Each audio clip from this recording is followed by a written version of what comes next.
So now I'm really happy and more than honored to introduce you to our moderator for today's webinar, Dr. Recording in progress. Dr. Richard Muneng is UNEP's Deputy Director for Africa and also our Regional Coordinator for Climate Change, and he will be moderating the different discussions for today's webinar. Richard, over to you. Thank you very much, Oscar, and welcome to everyone who's joining this webinar. Good morning, good afternoon, good evening. All protocols observed. Today, we gathered to discuss our understanding of loss and damage in Africa, the science, the policy, as well as the mechanisms to avert and minimize and address impacts. But this African proverb sums it up so nicely that never travel with a friend who deserts you at the notice of danger. We convene here as friends of Africa at a time when the dangers of climate change for the continent have never been more real and clear for us all. But our convening here is a testament that we are real friends of the continent and stand with her at this hour of need. The principle of loss and damage provides the clearest indicator of the continuing dangers of climate change to the most vulnerable, the majority of them in the African continent. And it is about climate risk that exceeds the limits of adaptation for a continent where adaptation have not been fully covered. Loss and damage, therefore, presents a far much worse risk because climate adaptation investments are underfinanced by up to 6 times as we speak today. And considering the loss and damage risk exceeds these staggering figures, the urgency for action is unprecedented.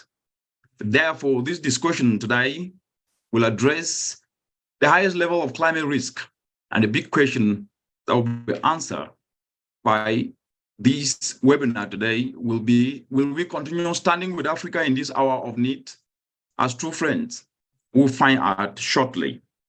I will then invite Alvin Chandra, the Global Coordinator of Adaptation Policy and Partnerships, UNEP, to give his opening remarks in 3 minutes. Over to you, Alvin. Thank you, Richard. Distinguished participants, panelists, and network partners, colleagues and friends, and with all protocols observed, on behalf of UNEP Global Adaptation Network, I'm delighted to welcome you to the webinar today. The webinar is the third of a series of regional awareness initiatives that we've organized to better understand the science, policy, and the practice dimensions of addressing loss and damage.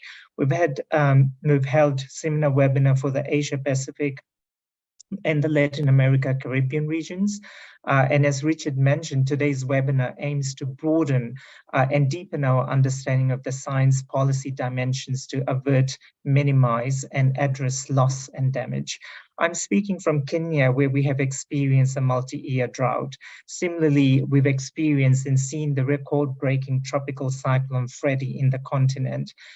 Freddy had resulted in a death toll exceeding 300 people across Madagascar, Mozambique, and Malawi. More than 700 people were injured and tens of thousands were displaced. So the impacts of climate-related loss and damage are more than just visible. Rather, they are felt and experienced by the most vulnerable communities and households. We also see many countries in the region, they experience cycles of floods, droughts, storm events, which is resulting in compound and cascading risks.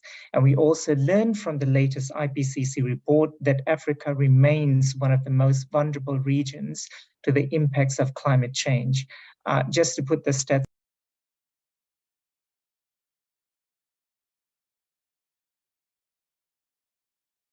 as UNEP, the message we are getting is that we need to accelerate investments in mitigation, adaptation, as well as to mobilize assistance to address loss and damage.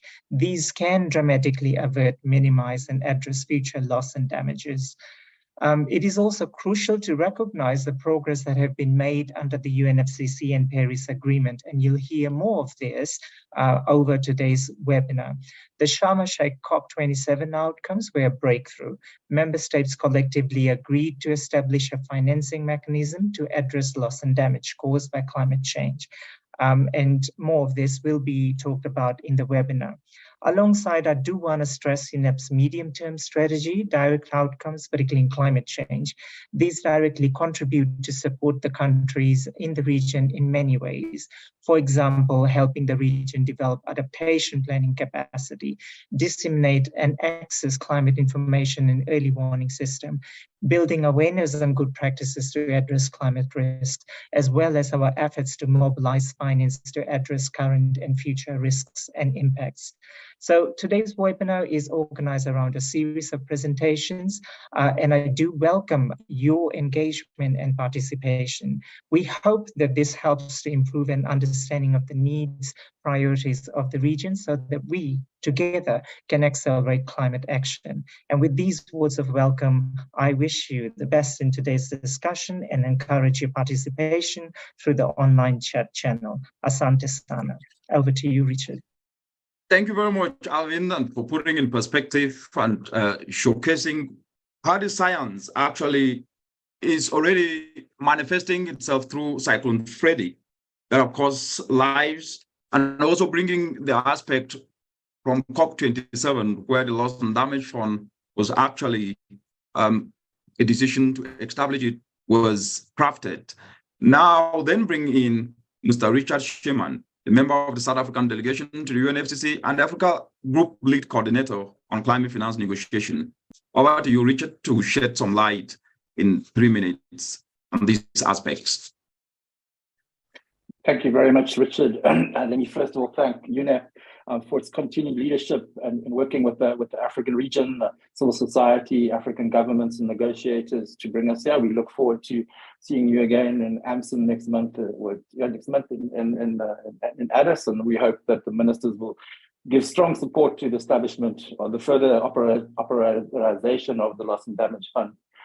So briefly, I think we need to assess, quite frankly, where we are. We're 7 years away from the 2030 target, 43% emissions reductions from all countries. It looks impossible. It seems that we are struggling politically at the negotiations level on agreeing about agenda items rather than talking about action.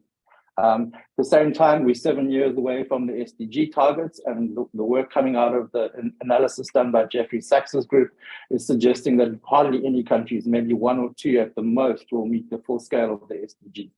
So in fact, what we have, and at the same time, we're having political negotiations of how to quantify the global goal and adaptation with sub-targets.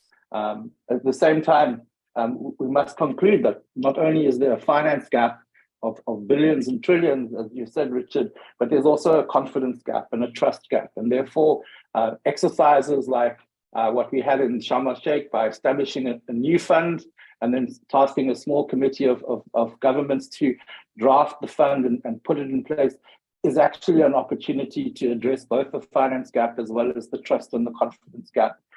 As co-chair of the Transitional Committee, we've taken it very seriously as Africa to deliver on this. And we'll update you later on our progress. I just want to finally restate what Alvin had really clearly said, is that loss and damage is happening now. It's not a future event. The targets for adaptation and mitigation are future looking. So therefore, we have to address what's happening to us now. It's happening all over the world. It's equally disrupting all developing countries and disenabling us to meet our economic goals and our poverty reduction goals. And therefore, it's incumbent on us to go to UAE COP28 and ensure that there's a full package of outcomes. It doesn't help us to just have an outcome on loss and damage fund. But we need to have strong action on mitigation, strong action on adaptation, and strong action on loss and damage. So I'll leave my opening remarks at that point. We look forward to the discussion with colleagues from the continent, and please reach out to your members on the Transitional Committee that are representing Africa. We will not fail you in our task. Thank you, Richard.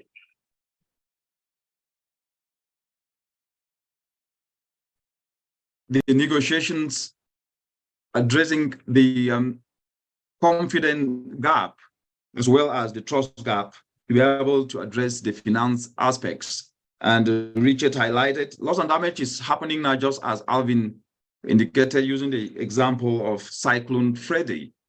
And therefore, strong action on mitigation, strong action for adaptation needs to actually take place.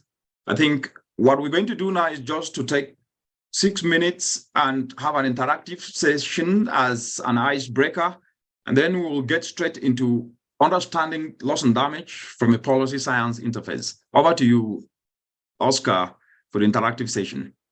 Thanks a lot, Richard. And so as Richard just explained, just for the few next minutes, we will have a few questions for all of you. So I would invite you to go to the platform called Menti. You just want to go on menti.com and to enter the following code 53178912 in order to then join this Menti. And then we will just have a few questions just to get to know you a little bit better, and also for you to just share a little bit more about your experience with loss and damage, which is a very critical topic in the region. So let's start with, first of all, where are you joining us from? So which country are you joining us from? Where are you currently based in, or where do you work? So we would love to know exactly where. So as you can see, already a lot of different countries are being shared. A lot of people from South Africa. Surprisingly, a lot of people from Denmark as well. It's always great to have people from all around the world. And then we have a little bit of more people from Europe as well. I see France, I see the United Kingdom. Of course, I see a lot of African countries, Nairobi. I know that a lot of colleagues are joining as well from Nairobi. So we have really a good variety. Kenya is, without a surprise, also a big country, as a lot of people are currently based here within UNEP. So it's great, again, to see so many people from all around the world joining. And I'm really glad to see, again, that we're able to bring everyone together to start these important discussions. So now I'll move to the second questions. The other question is, how familiar are you with loss and damage? So as you can see, you can choose between very familiar, basic knowledge, or not familiar at all.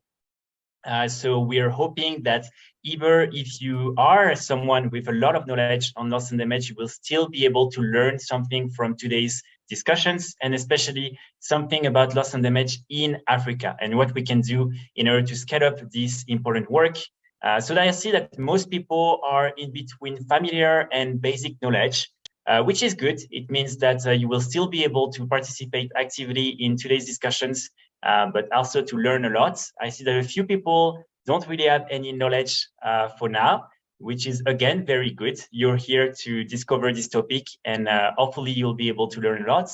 And then we have a few people who are very familiar with this topic. So again, during the discussions, if you have examples you want to share, you can use the chat option, you can use the Q&A, and it's great to also get to know a little bit more from colleagues who already have a lot of experience in this field. So I'm just going to leave a few more seconds so people can share some answers to this question. I see that we have 83 participants who are joining on Menti, which is really, really nice. So I think now we're going to move on the third question, but we can see that most people are between familiar and basic knowledge, which is great.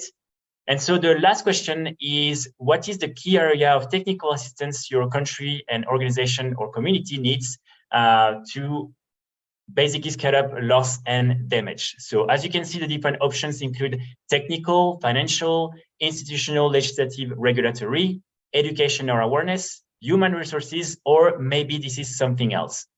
If this is something else, you can also share it in the chat, and like that, other participants and other colleagues can see what are other needs that you have when it comes to loss and damage.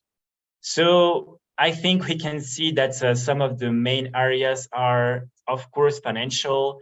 There is a lot in terms of education and awareness, which is very interesting indeed, trying to close as much as possible knowledge gaps and trying to make sure that people are aware is one of the first priority. Then there is quite a lot also in terms of institutional, legislative, and regulatory. We have a couple of panelists and also participants who are from different institutions and governmental agencies, so it will be great also to hear from you. And then there is quite a lot also on technical. So I think overall, it's pretty safe to say that it's all a little bit equal. Human resources doesn't seem to be really a big area, but financial, education, awareness are definitely 2 points that we will touch on today during the discussions. So that's pretty much it for this really short Q&A session with all of you. And now I'll hand it over to you, to Richard. Thanks.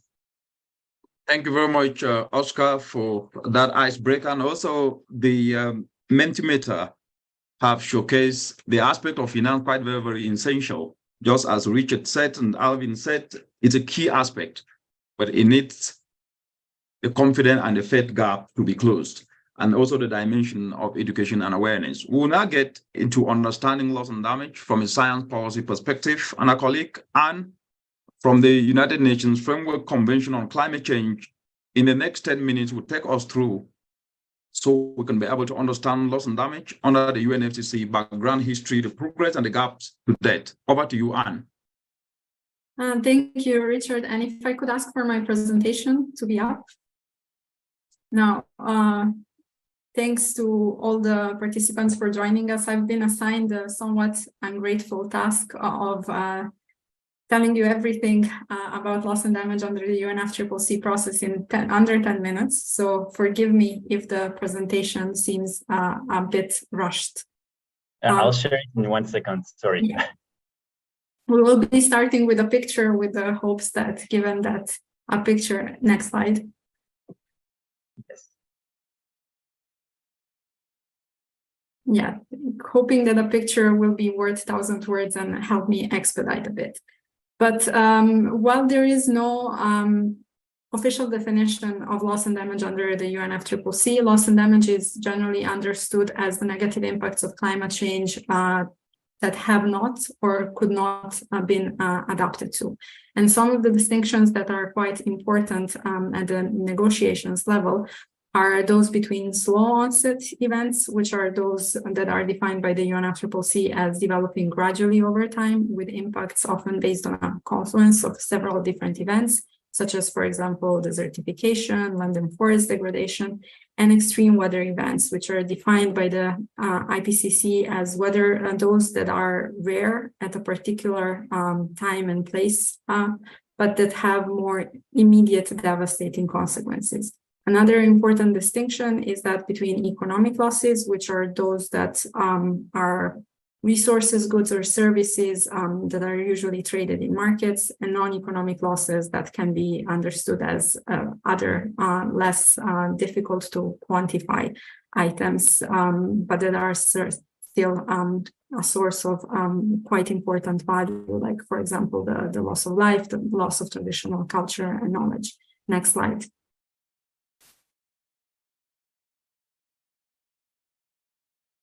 Now here we can see the evolution and the chronology of loss and damage under the UNFCCC process. And while loss and damage has been present in the negotiations even before the convention itself was adopted, it was first part of a negotiated outcome in 2007, with the institutionalization starting really with the establishment of the Warsaw International Mechanism, COP19 in 2013.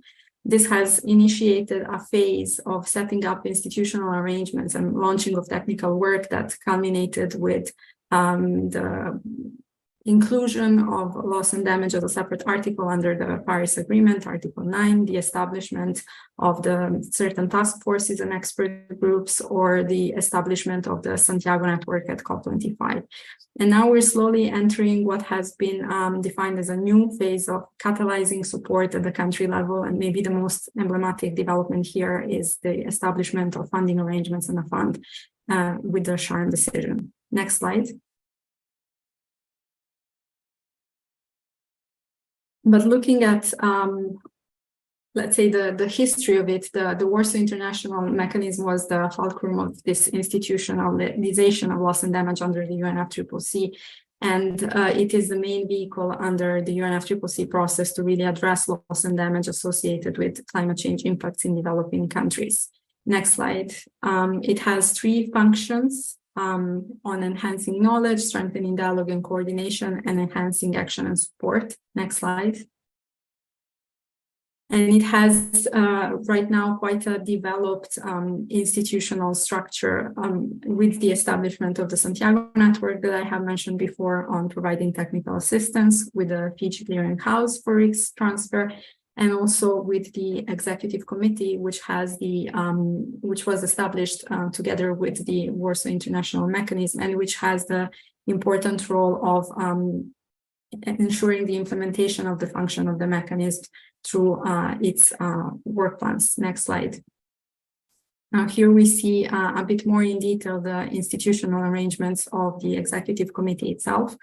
And the executive committee reports back yearly to the UNFCCC on the implementation of the functions of the Warsaw International Mechanism, as aided in this work by 5 expert groups, one under each of its strategic work streams. So right now it is a fully developed institutional structure where for each strategic work stream, for example, in human mobility, there's quite an active task force on displacement.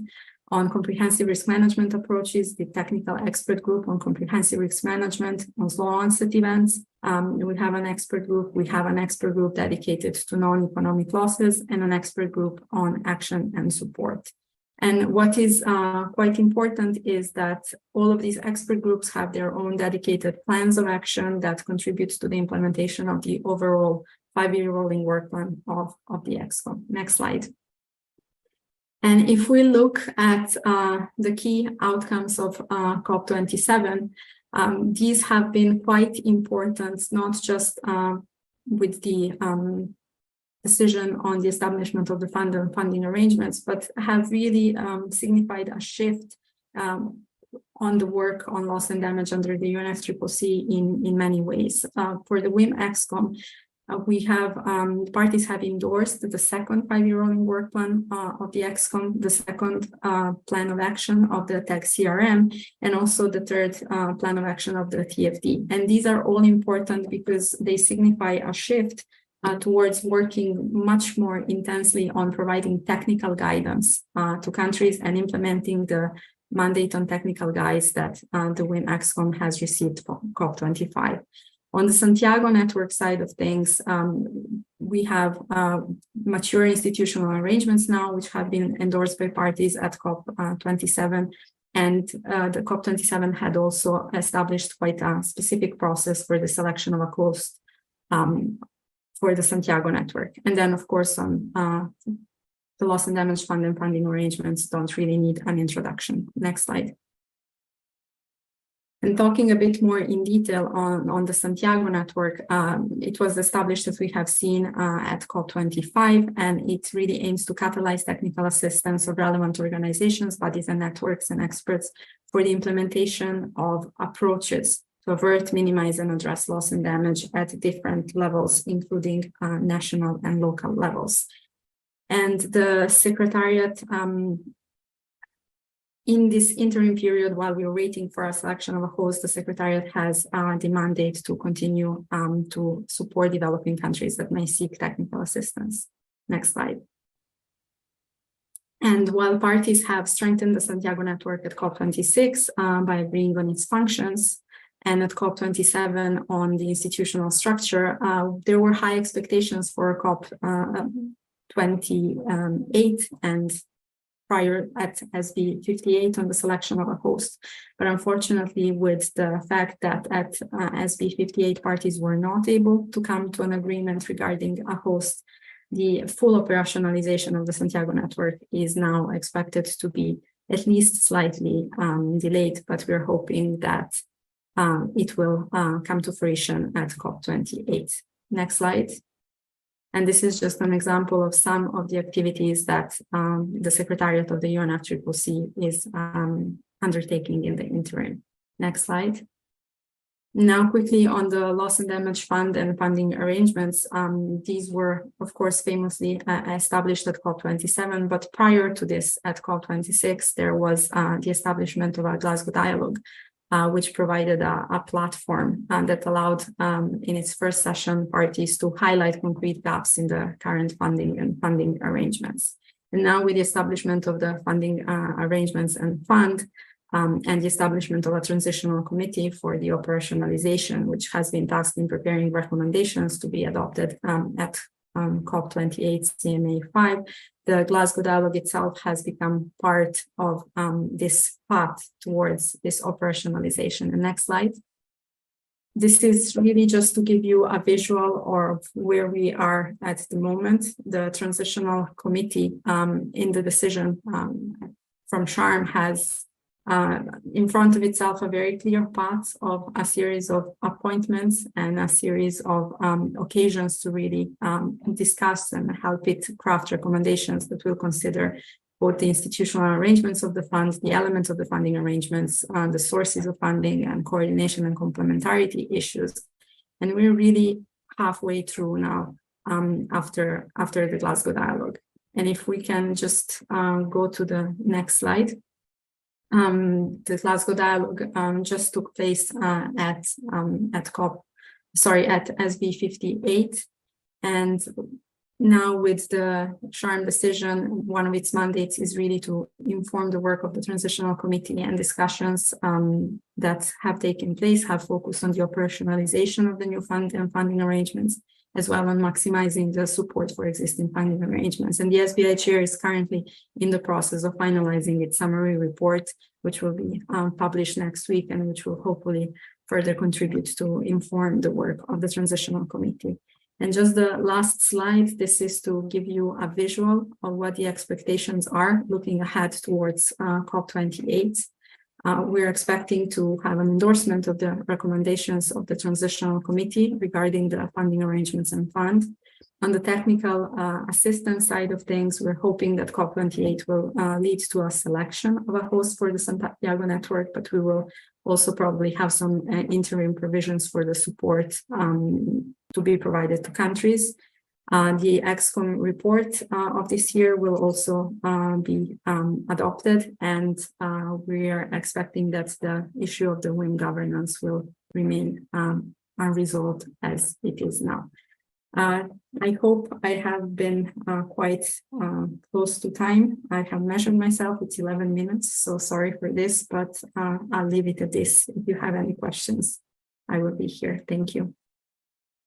Thank you so much, Anne, for that succinct and very elaborate presentation that have actually brought out a historical journey 30 years ago when loss and damage first surfaced, and culminating as a highlight of COP27, which was a historic moment for the first time to address loss and damage and take the concrete step of setting up a fund. We've also highlighted the issue and how it further developed into the WASO implementation mechanism, which promoted actions to address loss and damage. Over 9 years ago, and at COP19, it was included in Article 8 of the Paris Agreement at COP21, and 7 years, that was 7 years ago, and at COP26 in 2021, the implementation of action to address loss and damage was still contested. But there is progress. This then takes me now to the discussion of the Loss and Damage Fund, which my friend Richard Schiman, the co-chair of the Transitional Committee and member of the South African delegation to the UNFCCC Africa Group lead coordinators on climate finance negotiation, will take us through in 10 minutes and give us the understanding of how the establishment and operationalization of this new funding arrangement is happening and what is needed actually to be done and what is expected to happen at COP28. Over to you, Richard. Thank you, Richard. So, as Anna had said, we had the very important decision in Sharm el-Sheikh to establish a fund. So the fund exists. It just doesn't have, it's a skeletal body, right? But it exists, and it exists just in name. The Transitional Committee process is a function of how we establish funds in the past. So you establish the fund, you then establish a Transitional Committee to transition from that decision to an operationalization decision, which is what we meant to achieve at COP28. The decision spoke very clearly to both a fund and funding arrangements. It also spoke very clearly to coordination and complementarity across the entire multilateral system that is dealing with components of humanitarian response, disaster response, economic recovery, it's the MDBs, and reconstruction issues. It also spoke that we needed to deal with the issue of sources. I mean, in that case, it spoke very clearly about not just the traditional sources on the obligation of developed countries to contribute, but also looking at innovative sources. And so those are the four main occupations that we have. The fifth thing that it said to us is go and look at the gaps. So we've spent a lot of time this year so far looking at gaps in the institutions, gaps in the priorities. It's unlikely that we're going to resolve anything beyond saying there's a financing gap, there's a delivery gap, and there's an architectural gap, right? And so those are the sort of 5 components that structure our work. As Anna had said, we're probably halfway through the 20 days that we were given to design this. And I think this is an important feature. We don't have to answer all the questions. We have to take the decision from Sharm el-Sheikh to the point in United Arab Emirates where the fund can actually start working. So in other words, we have a secretariat, we have a board, we have some resources, we have some purpose, and the COP will give then or delegate then the responsibility of defining the programming priorities, what the fund does, how it works beyond a very vague mandate. So what we will end up giving the COP to consider, and we hope that once we conclude our work, it's not reopened and the COP just adds the political impetus around resources for the fund, is I would say a compartmentalized decision, one that talks to the fund, and that set of recommendation will probably be in the form of a terms of reference that will include the role of the board, the role of the secretariat, what are the initial principles and priorities and scope and objectives, and then we'll discuss very generically how you access the fund, how we deal with stakeholders, how we deal with the nation states who has the obligation to mitigate and adapt and to address loss and damage. We'll deal very superficially on issues of reporting, on standards and safeguards, et cetera, et cetera. We believe this is very, very achievable.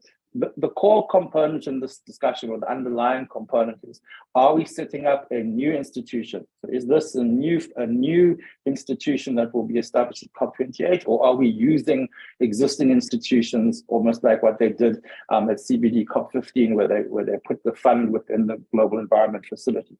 And so we're busy looking at all these various options. There is no perfect option, right?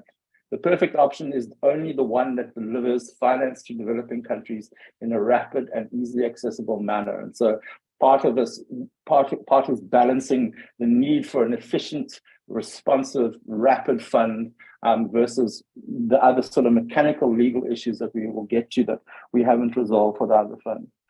So we expect that to be delivered, and we hope to make progress in Bangkok in the next 2 weeks at our next workshop. Developing countries have already made a submission as a collective group on the transitional committee on what we expect from the fund. The second component of the decision will be this thing called the funding arrangements. Now, the funding arrangements really talk about normative policy practice to other institutions. So, for example, we probably can envisage a whole set of recommendations to the multilateral development banks, to the international creditors and developed countries that hold the debt of developing countries around debt suspension clauses, et cetera, et cetera. So the funding arrangements are generally what we as the parties say to other institutions that are not COP-based institutions.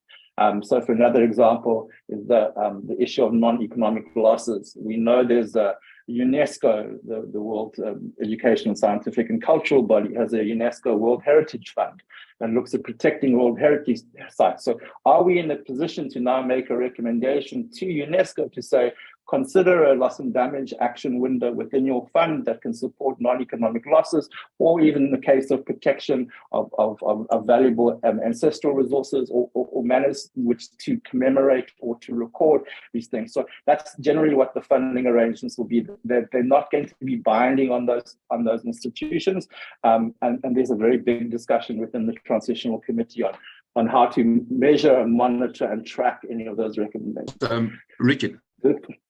Yeah. Yes, proceed, Richard. We lost you. Okay. A bit, sorry. yeah. So the third component of the decision is going to be the transitional arrangements, further transitional arrangements. So if, for example, we are establishing a new institution, which is the preferred option of developing countries, then we need time. We will probably need a year before we need an interim secretariat to help the board establish the new secretariat, right? So what we are talking about a process for next year. So the fund will probably be operational in terms of being able to assist developing countries, probably I would assume the earliest in 2025, which is a delay, but if we choose the option of a new institution. If we choose the option of putting it in an existing institution, you're looking at maybe 4 to 5 months, because the decision would be subject to the governing body of that institution, as we had with the CBD. So that's really where we are. The work is progressing slowly and methodically, but I think it's the right chance, the right scope that we're taking. I think the final thing I want to end on is where we need support from our colleagues in the continent, is really understanding how the fund works directly with local communities or local civil society actors, because the existing funds have failed to do this. Beyond the small grants fund, which is successful, but it's a very small amount, we don't really have a working model. People look at the global fund, HIV, AIDS, TB, and malaria, but they're also concerned about that. Really interested in hearing from the continent as to how you would like to see this fund respond rapidly and efficiently to support local affected communities. And then the last point that's really important, and I had a meeting with some of the colleagues in the Kenyan government that are working on the African Climate Summit, and I made a recommendation that, can we ask President Ruto to stipulate in his letter of invitation to heads of state, they come to Nairobi with money, with pledges for the loss and damage fund, because this is going to be the most crucial aspect. And particularly, we understand the economic context of developed countries, but we need money, and we need even just a little bit of money to get more money. And so this will be a fund that starts off small, evolves over time, and is adaptive to the changing context of climate change. Okay. I'll leave it at that, Richard. We're looking forward to hearing from colleagues on their views. Thank you. Thank you so much, Richard. You've succinctly explained this from when the fund was established at COP27 to the transitional committee looking to operationalize funds, including funding sources that go beyond traditional sources, include innovative sources. And you've highlighted that COP28 is to consider a decision on both the fund operationalization and the organizational structure. And a key question is, will there be a new institution? I think that is really where the rubber hits the road, as you've highlighted, or an existing institution will be leveraged. But most importantly, is that the fund must be accessible to deliver funding to developing countries and especially to communities, and funding arrangements to engage non-institutions to finance loss and damage, including multilateral institutions. But one aspect that you've mentioned that I would like to just use 1 minute just to ask you this question. From lessons learned from GCF, the Adaptation Fund, the operationalization of some of these funds takes about 7 years. But when the news of the creation of the decision to create this loss and damage fund surfaced in Sharm el-Sheikh, there was exuberance and excitement across the world. Do you think that exuberance should dampen, given that from what you've explained, we're looking at 2025, but loss and damage is happening now? So either of the options that we look at have pros and cons, right? And so this is now going to be a trade-off of whether we want a fund that's starting now in 2024, or whether we're prepared to go a little bit slow, not too slowly, and make sure that it has money by 2025. And this is where the choice is do we want, are we going to be serviced by the GEF operating as the loss and damage fund? I don't think so. Will the GCF be able to do it? I don't think so. Will the World Bank be able to do it? It could do that, but then you're going into, you're simply having to go now from a COP decision to a World Bank board decision, and that takes time. I think the real questions that we've learned is we don't have to start from scratch. We're not reinventing the wheel. What we have to do is find a new way of delivering money to finance investments, whatever it is, to impacted communities as it's happening. So they're dealing with the relief, the rehabilitation, the recovery, and the rebuilding. It's really important. But again, as I said, if you don't resolve the mitigation gap and the adaptation gap, you're making our job much harder. So in the absence of political will, we are talking about a fund that needs to be set up from scratch because of the enormity of the task. So I'm not dampened, but I'm pretty sure that the communities that are affected will probably disagree with me. They want value now, and so we have to make that choice of what we do next. Thank you. Wonderful. Thank you so much, Richard. That beautifully takes us to the panel discussion, where we're going to actually be looking at the gaps in finance for addressing this loss and damage and how these can be addressed by new funding structures, which you've beautifully articulated. But you did mention something, Richard, which now takes us to this panel discussion on the trust and confidence gap, which will then take this down to a panel. And a panelist, we have eminent panelists, people in their own right that are going to contribute ideas that will help us understand how we can avert, minimize, and address loss and damage. We have Mr. Mark, we have Samuel, we have Dr. Lufonso, we have Malvin, and we have Madame Adama. But without much ado, we've all heard from the presentation, the opening remarks, and to the transitional committee that is in place to be able to formulate and come up with recommendations of what is needed to constitute and put in place the loss and damage, as Richard have beautifully said. But what we saw from the multimeter, the Zoom poll, one of the highest scores was on finance. I would like to start off in this panel discussion with Dr. Olufonso. On Thursday, 29th June, last week, you published an article in the Business Daily Africa. Title is Climate Financing in Africa Adequate and Effective? And you indicated in that article, the continent of Africa needs 3 trillion between 2020 and 2030. So in 7 years from now, we're supposed to be providing about 277 billion, but the continent receives just barely about 30 billion annually, which is just 11% as you articulated in that article. And you concluded the article with very powerful 2 words, scale and speed. From what you've heard, and Richard did indicate that we must be able to channel financing to the communities that are already suffering loss and damage. Can you explain briefly what you mean by scale and speed in this context? Thank you, Richard. A very good afternoon to everyone. And this has been an interesting conversation. And thank you to organizers for inviting me. I think in the interest of time, we need to understand that we are talking about a continent today that is dealing with the crisis of climate change at an unprecedented level. And let me put that in a context, into a very useful context. I live in Kenya, and I saw that in the Menti, a lot of people are from Kenya. If you notice in the last 10 years, every last drought was the worst drought in the history of droughts. So the one 2 years ago was drought. The one 2 years before then was the worst drought in the history of drought. So what is happening? We're dealing with a frequency of high severity and highly severe crisis. So you're dealing with, the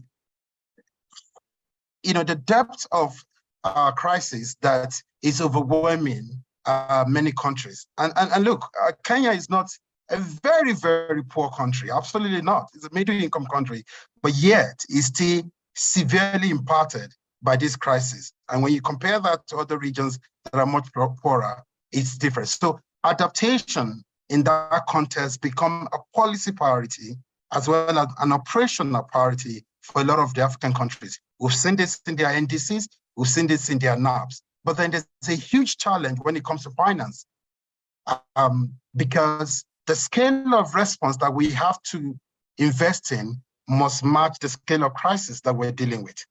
And when you look at the finance flows, unfortunately, it's not that. So what I meant in the conclusion of that article was we need to do big things within a short period of time.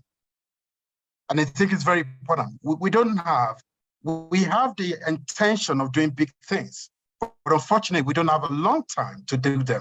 We need to do big things within a short period of time. And those big things require that we aggregate new strategic partnership with new financial instruments beyond grants and concessional loans into new instrument innovations and bring that to an investment plan, something that is able to crowd in the required partners, not just public sector, but private sector as well, and as well as local communities.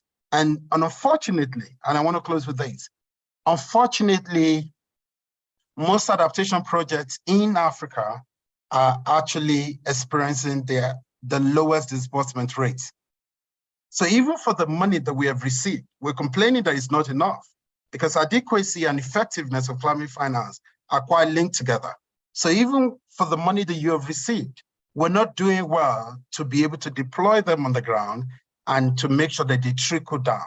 And that is a challenge. And I think when we get to loss and damage, we must be able to look back and see what has our experience been in adaptation, in mitigation, and finance, and be able to see how do we do things differently going forward. Thank you. Yeah, thank you very much, Doc, for that. And I like the aspect you mentioned that the scale of response must match the scale of need. And when you look across the continent, as you've rightly painted the picture using Kenya, the continent is an informal continent, meaning that most of the people, about 80% are in the informal sector. They do not have bank accounts. They actually survive from hand to mouth, as they say. If the amount of money that is needed, using your words, scale matching the need, rapidness matching need, how will this money reach these communities? What would you say, very briefly? Thank you. Sometimes our response must not necessarily be putting money into people's account. Mm-hmm. But if we can provide what people spend money on, then we will still be solving the problem. In some local communities in rural part of Africa, families, households are spending up to 40% of household income on water. So if you're able to provide that water, and even if they are just spending 10% of their income instead of 40%, you don't have to put that 30% saving in their account, but you're providing the resources that they would have spent money on. So that's one way of solving the problem. But nevertheless, there is a need and value for us to be very inclusive financially and to be able to create assets. So it is very important to look at that. And that's why the role of communities become very important in this. Wonderful. That beautiful answer takes me to the Gulf of West Africa. Guinea is an extremely vulnerable country, Madam Adama, and I would like to hear from you the loss and damage impacts that you're already seeing in Guinea and the urgent immediate needs of rural communities in your country and how this is being addressed. Briefly, over to you, Madam Adama. Merci, M. Richard. Je tiens à remercier le public pour ces échanges d'expériences. La République de Guinée est l'un des pays placés en première ligne des conséquences du réchauffement climatique, sans en être responsable. En Guinée, les pertes et dommages font référence après évaluation aux dégâts liés aux effets du changement climatique, tels que les inondations, les vents violents, les graves sécheresses occasionnant les feux de brousse, qui engendrent des pertes en vies humaines, des disparitions des terrains cultivables, des disparitions des infrastructures, la disparition de certaines espèces fauniques et floristiques. Plus les impacts s'intensifient, plus le pays se retrouve financièrement dépassé et parfois contraint de demander une assistance financière et matérielle.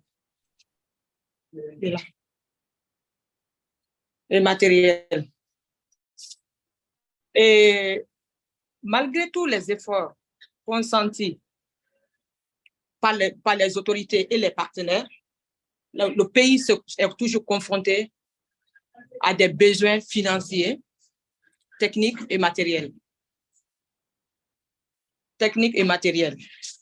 Pour faire face aux dommages causés par le changement climatique. La République de Guinée reste confrontée à d'énormes difficultés à nos jours. Parce que, en cas de dommages, en cas d'inondation, nous n'avons pas de moyens suffisants pour pouvoir faire face aux besoins de nos populations vulnérables. Aujourd'hui, les besoins immédiats de nos populations vulnérables se situent à plusieurs niveaux. Nous avons le niveau des vivres, parce qu'en cas d'inondation, par exemple, je prends un exemple, en cas d'inondation, la population vulnérable perd déjà les vivres. Ils n'ont pas de quoi manger, de quoi se nourrir, de quoi se vêtir. Ils n'ont pas d'habitat. Donc aujourd'hui, nos besoins immédiats aujourd'hui, parce que tout récemment, au mois de mai, il y a eu même un cas d'inondation qui a impacté une partie, presque toutes les communes. Et pas plus tard que la semaine dernière, nous avons un grand médecin qui a perdu la vie dans l'inondation. Et ces problèmes nous posent, nous n'avons pas de moyens actuels. Parce que c'est vrai que quand il y a inondation, quand il y a dégâts, quand il y a perte de préjudice, les autorités viennent avec les moyens de bord. Mais il reste beaucoup à faire. Aujourd'hui, nos populations ont besoin de moyens de subsistance, ont besoin de premiers soins. Yes, Madam. Oui. Yeah, let me just jump in here. You said the people need a means to livelihood, which is very true. But when you look at Guinea, the fishery sector contributes up to about 3.7% of Guinea's GDP, employing about 200,000 people. And this is critical to enhancing the economic inclusivity in Guinea. But this sector is at risk, as you said, of this irreversible climate impact. So my question to you is there something being done? To what extent do you think, if you take the fishery sector, do you think value addition solutions, for example, pool storage and solar power drying, will this help build the community resilience from what you are seeing? I would like to get your thoughts in this very briefly.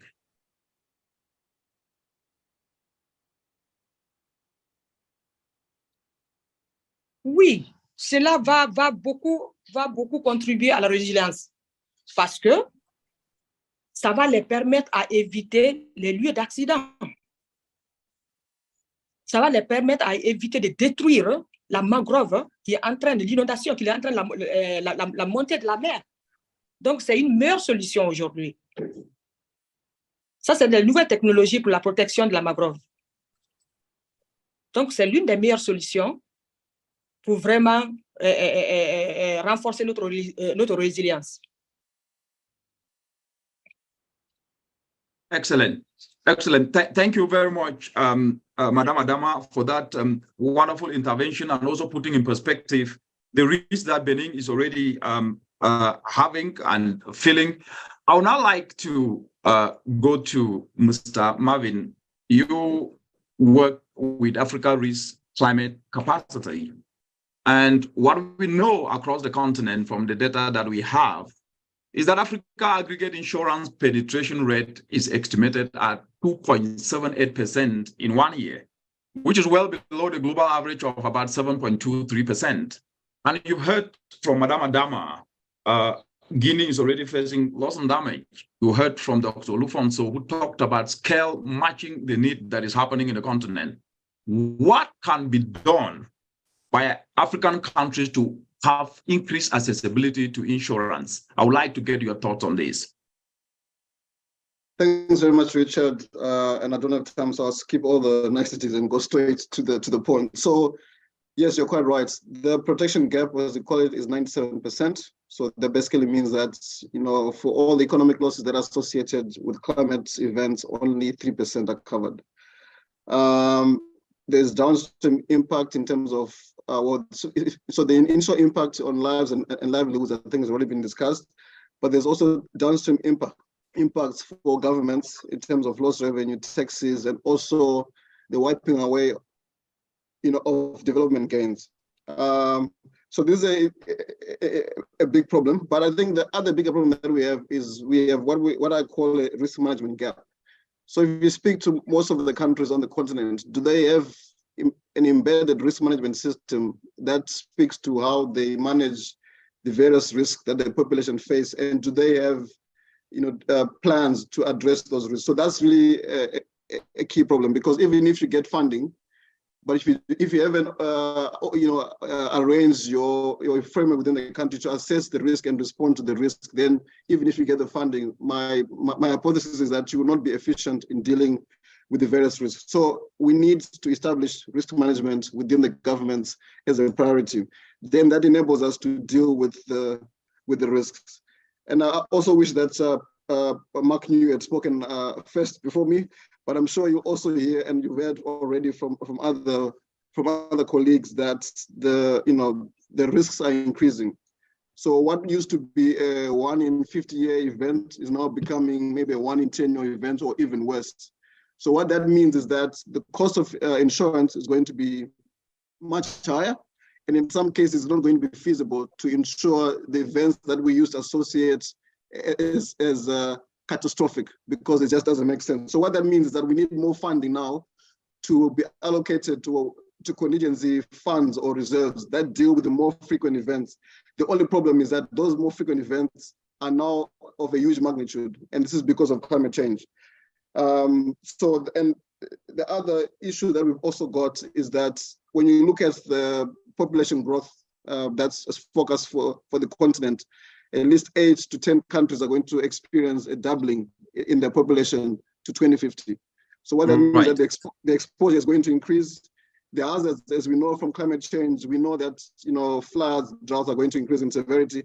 But equally also important, there are going to be new perils that we haven't really spoken about, because they're not really been in the limelight. So here I'm talking about heat waves. A lot of places are going to become unlivable because of the heat. We're also going to see more outbreaks and epidemics, because climate change is going to induce more and more of these things. So from a hazard, it's all going up. From an exposure, it's going up, and from a vulnerability, given all the here and now issues that we were talking about, and the fact that there is no funding, my hypothesis is also that the vulnerability is going to increase. So when you put all these things together.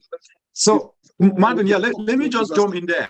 Let me jump in there. You mentioned risk management gap, and that's very important. But what we also know is that insurance is business, and it will flow to where there is a promise of income, which then means that even the most vulnerable, if they are not able to drive enterprises that build their resilience, then definitely they wouldn't be able to pay back, even if they were to be able to have access to insurance. So my question to you is, there is the Nairobi Declaration on Sustainable Insurance, which we saw over 85 insurance companies in Africa for the first time commit to creating about 14 billion insurance facility to cover about 1.4 billion citizens against the climate risk that you mentioned, flood, drought, tropical cyclones in the next 27 years. So what would you say, very briefly, so I'll move to the next panelist, that needs to be done at every level so that insurance can optimally respond to build resilience of communities in the continent?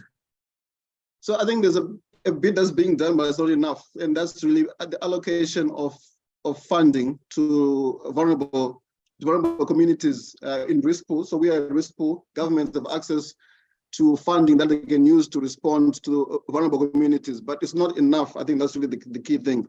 But I think that what we also need is to understand that with the 97% protection gap, there's not going to be a single silver bullet. Different interventions have to take place in different circumstances. So you need both micro, meso, as well as the macro insurance to take care of the problem. And then also you also need to build to reduce the vulnerability of people. So people need to be able to rely on other income streams that are not necessarily dependent on agriculture, which is very difficult because more than 60% of the continent on average are involved in agriculture. But this is a multidimensional problem. But of course, the first thing to do is governments need to take advantage of the facilities that are available. especially with risk pools, because there is a lot of money that's not really being used in terms of premium financing. So that's really important. So I'll leave it there. There's so many things I could say, but we don't have time. So yeah, thank you. Thank you very much, Malvin, for actually explaining that in very easy way to understand. I will now move to Prof. And Prof, well, the science is clear, unequivocally clear. And what I would like you to just put in perspective very briefly, do we have enough information? You heard from Richard, he talked about gaps. Well, and there are also gaps that I don't think that scientifically can be measured, confidence and data gap. In addition to the data to effectively identify and quantify loss and damage resulting from climate change. What has been the missing link here that you can be able to tell us? And how are we closing this using the science that we have? Over to you, Prof. Thanks, Richard. So just quickly, my expertise really lies in the attribution of climate change impacts and adaptation. And I wanted to introduce that so that you could understand how this sort of fits into the idea of loss and damage. So what does this attribution of impacts actually mean? I mean, first we need to try and quantify how much the human-driven component of a particular climate impact has contributed to an observed impact, whether that's ecosystem, social, or economic. And second, we also try to quantify how much adaptation might have reduced this impact. And that's kind of the residual impact that you would get without adaptation. And that, as Richard was saying, is where loss and damage really sits. It's the residual impacts that would be experienced either because there wasn't money for adaptation, or adaptation couldn't happen, or because you'd reached essentially physical limits to adaptation and there was nothing more you could do. So if we can do that kind of work, then we can actually start to quantify loss and damage in a sensible way, in the way that it's actually framed within the convention. And one of the challenges, I think, at the moment is distinguishing between damage generally from climate risks and the additional damage that comes from human influence on climate. And that's a really, really tricky thing to do. So I think the attribution community has got to the stage where they can really do that reasonably well regarding the hazard itself. So if it's an extreme event or a drought, we kind of have the technical capability to quantify how the risk of that drought has changed, as Malvin was saying. What we don't really have at the moment is the ability to say, what does that mean in terms of on-the-ground damage with and without different levels of adaptation? Because there you need essentially a good understanding at a very local context of how a hazard propagates through into producing impact on the ground, and also understanding of what the levels of adaptation are. Otherwise, you can't really just discuss what loss and damage looks like. So really Rob, let me just jump in there. Yeah. Yes, I think you are bringing up a very important aspect of the knowledge and the data gaps and the understanding of adaptation limits, and also then the linkage to be able to quantify and qualify what is loss and damage, that an attribution to the changing climate. But I just want to bring this up, and I think after this, we will get back to the second round, actually, when we hear from the panel. But I just want to, having known what we know today, why did it take 30 years for this issue to finally come to where it is today, when the science and the knowledge was very clear?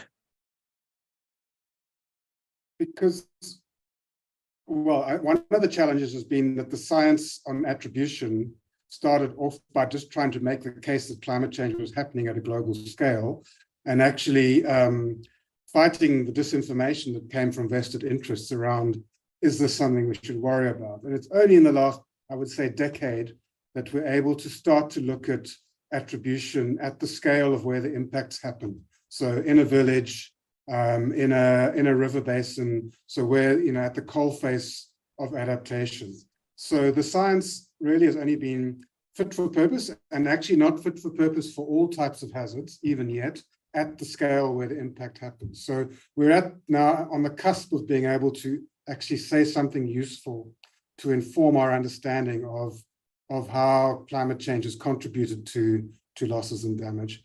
But the final point I wanted to make is that we don't really want to get bogged down into this exact quantification, because everything is so case and site specific that if we get bogged down in trying to figure out exactly what the residual damages are in every particular case, we're going to just get totally bogged down and never actually end up with any relief or financing. So for me, the challenge is how to create general rules, a bit like weather-based index insurance, that allow us to have general rules that are based on science, but then allow for rapid delivery of relief in the case of loss and damage. We don't want to be arguing every single bullet point, of every single context. We need something that works rapidly, efficiently, and is acceptable and reasonably scientifically robust. Excellent. Thank you very much, Prof, for that, bringing that perspective. And I like the aspect of the attribution. And for us to move away, getting bogged down on whether the science is actually providing perspective to the realities of loss and damage. Now, I'll then get to you, Samuel. Well, Africa is a young continent. And these young people are energetic, they're passionate, they're entrepreneurial, but yet they're at the forefront of loss and damage, and of course, the risk of climate change, as you've heard. What I want to ask you, and I want you to go straight to the point, is have young people been forgotten in the fight to win back against climate change? And if so, what do you think needs to be done? Okay, thank you so much. And it's been a wonderful conversation so far. So I would say that young people has been forgotten in the fight for climate action in regards to assessing the resources needed for them to, boost up their work. And then from our own end, part of what we've been doing is to take up research to actually understand the concept of loss and damage, especially those in vulnerable communities, and then using some sub-Saharan African countries as case studies where we've discovered how vulnerable they are, their risk and threat vulnerability. And then we've also been able to carry out some systematic reviews in these particular regions to know what their ultimate pressing needs are. So for we young people, the part of our role in this whole thing is trying to provide young people with knowledge to close those knowledge gaps that exist in the climate space, and also organize capacity building trainings and workshops to make sure that they have the right skill and the right ability to address climate change. And this has been a major growth for us. And what we are also looking at in the loss and damage is closing the funding, the gapping limitations that exist in the loss and damage fund, because we've seen situations where the GCF fund, the adaptation fund, part of this fund that may, like the GCF, which we know, according to the report by International World Institute, cited that about 24% of the GCF funds covered loss and damage, but not explicitly. So part of what we as young people are trying to do is to make sure that the loss and damage fund, which we know should be a separate fund, should have a bottom-down approach, where people can be able to have access to this fund directly in local communities, and then without restricting access, without giving them heads up, without giving them barriers. Yes, Samuel, that's a very good point you're bringing up, and your starting point was that yes, young people have been forgotten, and you have also indicated there is already work that you young people across the continent, including yourself and your organization, are doing. So I want to ask this: the point that you are bringing now, getting to the communities to be able to engage communities, young people, the informal sector. So my question to you is, are these young people prepared? Are their skills being retold? Because even if they have access to finance, do they have the requisite skills? And if not, what are you guys doing to be able to ensure that their risk can be reduced, but at the same time, they have the right skills if they were to get access to finances? Very briefly. Okay, so I would say young people are prepared, because if you look at most of the initiatives that are being pioneered right now in addressing climate change issues, especially for vulnerable communities, they have been pioneered and projected by young people in these different communities. And also, if you look at most of the research that have been taken up, is also being handled and headed by young people. So they are well prepared. And part of also what we are doing beyond preparation is also to equip them with the necessary skills needed to move ahead. At times, there could be limitations in the areas of assessing data, assessing information, and apart from that, assessing mentorship support for them to be able to move on. So this is what we are doing from our end. And as young people all over the world, we are already seeing the leadership of young people in addressing climate change issues, looking at locally led adaptation measures to boost local community adaptation capacity. Apart from that, looking at advocacy championed by young people, looking at campaigns. So there's a lot of things young people are doing. But the question that we are actually confronted with is, when are young people going to be invited or onboarded on the decision-making board or decision-making table to take part in the policy process, in the negotiation process? Because at the end of the day, when young people pioneer lots of this initiative, they are always forgotten. They are always at the background, and when the fund comes, it doesn't even flow down. So it's at the peripheral level. And that is what we as young people, we are trying to make sure it doesn't repeat itself, especially with the loss and damage fund. Thank you. Excellent. Yes, the proper preparation prevents poor performance. So from what you are saying means you guys are prepared to make sure that you are part of the table. But always remember, if you are not part of the table, you are part of the menu, and then get a folded chair and set up your own table. I think that is what you are doing. And thank you very much for the great work you are doing across the continent. I will now then get to Oscar to put up questions or the release from the audience so we can be able to get feedback from panelists. And then after that, we'll get back to each panelist to give his last word before we conclude the session in a couple of minutes. Oscar, over to you. Yes, thanks a lot, Richard, and thanks again to all these great presentations. I see that we have a few people who raised their hands, so let's first go through these different questions. First, we have Dr. Ala.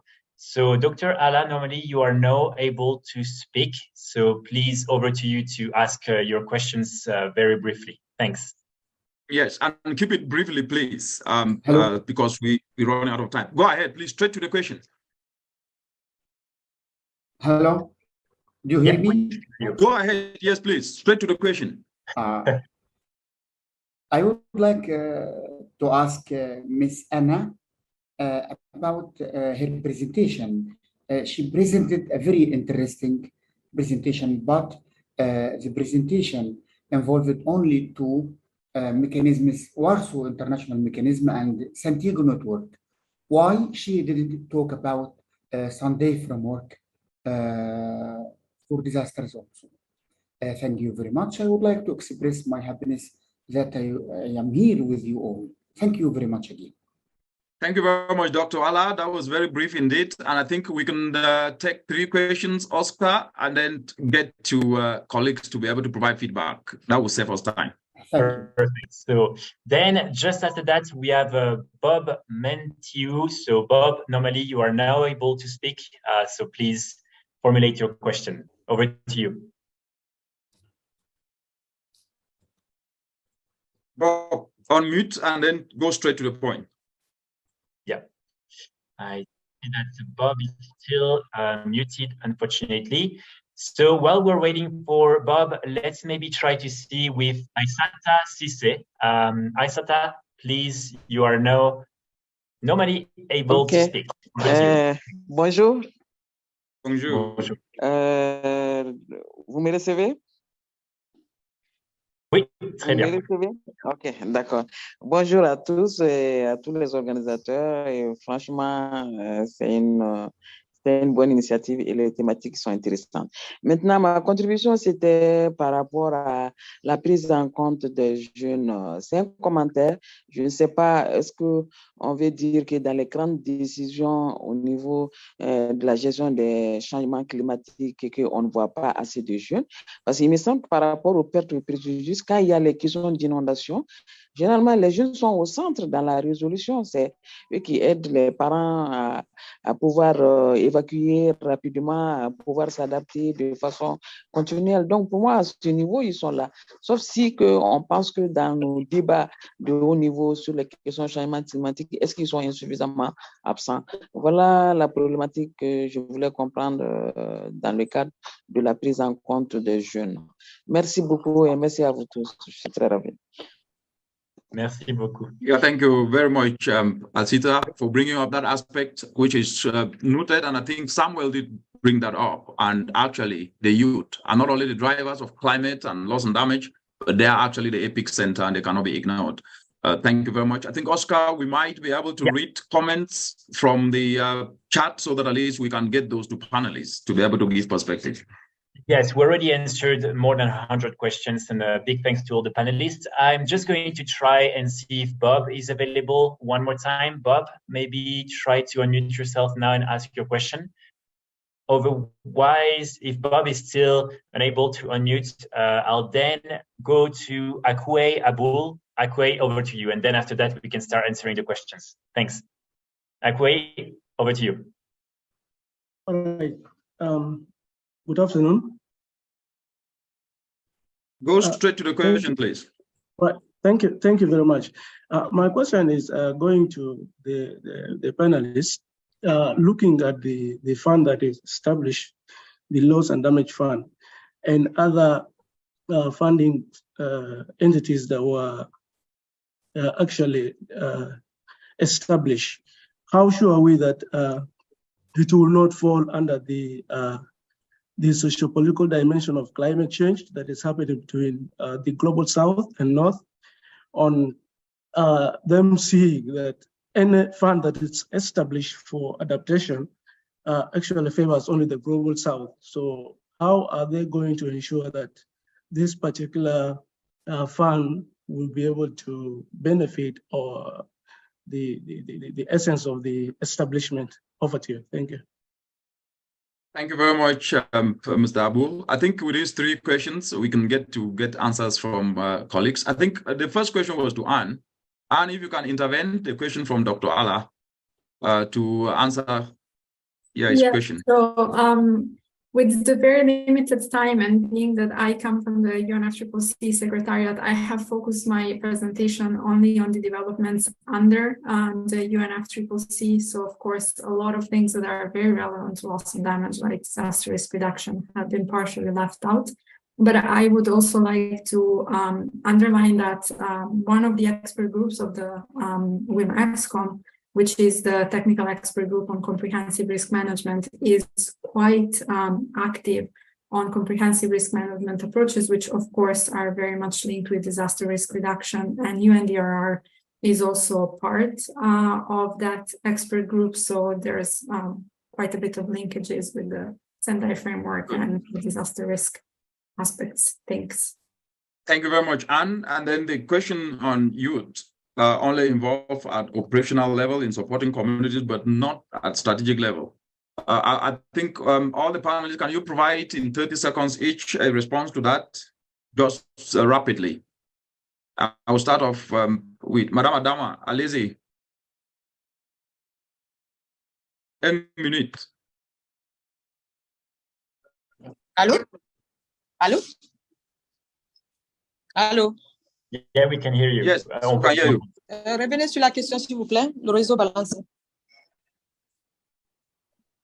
Are you ensuring that youth are engaged at a strategic level in your country to be part of these loss and damage discussions? Very briefly, please, 1 minute. Oui, pour garantir l'implication des jeunes au niveau de mon pays dans les pertes préjudices, dans la gestion des pertes et préjudices, je pense que il faut jouer sur les questions d'ordre politique, parce que il faut qu'il y ait une volonté politique par rapport à l'implication de ces jeunes d'abord, qu'il y ait la volonté politique des autorités concernant l'implication des ONG dans la gestion de ces crises. C'est vrai que nous sommes en train de parler de l'implication déjà chez nous ici. Les jeunes sont impliqués à travers les ONG qui interviennent en cas d'inondation, en cas de feu de brousse, en cas, je ne sais pas, en tout cas, en cas de perte et préjudice, ce sont les jeunes qui sont les premiers à être sur les lieux parce que ce sont les jeunes qui sont solides par rapport aux personnes âgées. Mais sur le plan institutionnel, il faut une volonté politique des autorités de la place pour que les jeunes soient mieux impliqués dans la situation de gestion des dommages. Excellent. Thank you very much, Madam Adama. That was really great. I think I'll get to Richard Shiman, my namesake, on this question from Mr. Abdul. That how sure are we that loss and damage fund will benefit those that it's been targeted? If you can use 30 seconds just to give an answer to that, then I'll get to the panelists with their final word so that we start to run up. Yeah, thanks, Richard. And it's an important question, but part of it is not going to be resolved right now by the transitional committee. It will be resolved by the board of the fund and the systems it puts in place to ensure accountability of finances. Right now, the preference is for money to go directly through direct budget support or policy-based support to national governments, but we understand that there has to be a separate, distinct channel to give money to communities, and therefore this is why some of the existing institutions won't be able to do that. So it might be actually easier to create new mechanisms in the new institutions to deliver these things. And again, it's a question of management and accountability. Thank you. Thank you very much. It's a question of management and accountability. And Samuel, I'm coming to you, and this is your last word. You heard question of management and accountability. How do you think that countries can be accountable to the youth, as well as also the youth accountable when it comes to actions? 1 minute. Okay, thank you so much for that question. Countries can be accountable for the youth through creation of or establishment of a policy framework that aligns people's thoughts and will into a particular perspective. And by so doing as well, it goes back to the youth also being accountable, because part of what we are also pushing as youth for the Loss and Damage Fund is establishment of a policy framework that holds leaders accountable, and also that ensures that these funds are being tracked, they are transparent, and we don't have to hear stories of people making promises and not being fulfilled. So through policy framework and also through tracking of these funds, we believe that there can be accountability across both sectors between the youth and the government. Thank you. Excellent. Yes. My question to Dr. Luz Fongso and to Prof. and Mr. Marvin is, recently, you must have heard in the news, His Excellency President Ruto of Kenya, the chair of the Committee of African Head of State, during the just ended summit for the new Global Financial Pact, towards the realization of Agenda 2030, he underscored the need for a global financial tax where countries pay commensurate to their economies and where the fund is managed by an organization of equals to ensure fair access to financing for sustainable low carbon development. What is your take on this? 1 minute. All right, thank you. I'll go first. Thank you very much, Richard. And I thought that idea by President Ruto was very important, because if you create a loss and damage fund that you expect developed countries to put money into it, then they have to accept a legal liability for them to be responsible. And Richard Sherman, we can argue this later on, and I want to be blunt here. They would never accept any liability in order to be able to say they are financially responsible. However, if we create a mechanism where the global emission industries and sectors can be taxed, and you put that money into a fund, adaptation fund, we'll be talking about hundreds of billions of dollars and managed entirely. So when you think about funding arrangement, it's important for us to be able to think out of the box. That's the one. Number two, it's also very important to understand that we've done some things well. We've created enormous financing and investment in early warning systems. What we haven't done is early actions matching those systems. So you have to be able to respond quickly based on something. So we know when the next drought is going to happen. The question is, what are we going to do ahead of that time? And that's where you have the critical mass of young people, young entrepreneurs, bringing ideas and innovations together to be able to be part of the body of solution. And that global finance can trigger that. I'll keep you there for now. Thank you.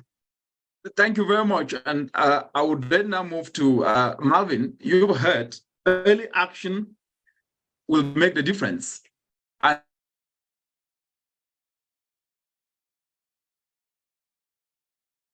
Sorry, is it just me or we lost Richard?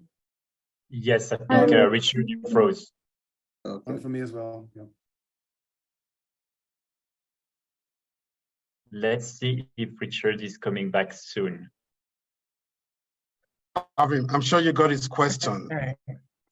Please, all right, Richard, you're back on. Richard, yes, sorry, I think I was saying, Marvin, what's your take on what the president said? And given that you've heard from Dr. Lufonso, he said early action is what is missing, given the scale of the crisis. I think it's a combination of early action funding as well as accountability, because and for me, and that's why I always talk about the risk management gap, because governments, are, in my own view, are not doing enough to embed disaster risk management as part of their responsibilities, and they're not accountable. So, you know, people cannot be, you know, I know there's a funding gap, but we need accountability first. And then that proposal by President Ruto is very useful, because it will enable a smooth transfer and flow of funds to address, you know, the current financing gap. So yes, but I think those two are very important, you know, in terms of, you know, the accountability, the flow of funds, you know, those are useful precedents. Thank you. Yeah, thank you very much. Prof, do you agree with that? Briefly. Well, I think one of, so certainly the fewer strings and conditionalities that are attached to funding enables much more flexibility and probably more rapid delivery. But I also think it's almost artificial to separate out adaptation funding and loss and damage funding, because the two are kind of flip sides of the same coin. And so one has to be thinking in terms of climate financing on the risk reduction side of those in a much more integrated way than perhaps the architecture allows us to at the moment. Why do we have a separate loss and damage fund from an adaptation fund? Why are we not thinking about integrated climate risk reduction and risk management and financing? So I know we're victim of kind of the architectures we live with, but it does seem to then mean that you're ending up with a very imperfect way of allocating resources in the ways that are most appropriate for different contexts. Thank you very much, Prof, and thanks a lot. Amazing panelists and presenters for this discussion today. Very, very important. We've heard, and the message is quite very clear, that the scale and speed needs to match the reality. And from this discussion, what is coming out very clear is that loss and damage is not something that is happening tomorrow, it's happening today. But the enabling policy environment to incentivize youth action to ensure that insurance can actually establish risk management and assessment to enable effective, impactful coverage with funds is needed. Hazards and exposure and vulnerability that is increasing means that insurance needs to flow where there is promise of incomes. And this is quite very, very important. But the aspect of distinguishing loss and damage with climate change and from human-induced action, what we actually heard and understood is that understanding adaptation limits and understanding also misinformation regarding attribution of impact, limitations of science, and challenge of creating general rules that are acceptable and within science backing is quite very, very important. Where the young people, very crucial in the process, and that they are not just sitting idling and asking for funds, but they are playing a role. And leveraging on the ingenuity can make us to move forward, but they must be part and parcel of decision making. We heard very clearly that we cannot be able to move forward without actually closing gaps, from financial gaps to trust gaps and to confidence gaps. And overarchingly, the enabling environment to move forward needs to be created so that we can build resilience and at the same time tap into opportunities. But one interesting aspect is early actions are always better than actions later. We now come to the close of our discussion and I'll hand over to Oscar to say a word as we run up. Oscar, over to you. Thanks a lot, Richard. And of course, thanks a lot to all the different panelists. And thanks again, Richard, for the great moderation. So as I've already mentioned, we received a lot of questions through the Q&A. We answered already more than 120 of them, but there are still a few that haven't been answered. So please rest assured, we will make sure to come back to you by email and answer these different questions. So a big thanks again to all the participants for taking the time and for your active participation. It has been really great. And we will make sure, of course, to also share with all of you the recordings, some of the key takeaways from the discussions, and more information about what is happening in the region in terms of loss and damage very soon. So a big thanks to all of you and wishing you all a great rest of the day. Thanks. Thank you very much. And do have a lovely evening, morning, afternoon, wherever you are. Bye-bye. I just want to come in a quick reminder. There is a Global Goals Adaptation webinar happening next week, and we look forward to welcoming you then. Thank you. Yes, thanks a lot for the reminder. Thanks, everyone. Bye-bye. Bye-bye. Thank you, everyone. Merci, au revoir et à la prochaine. Au revoir. Merci. Merci.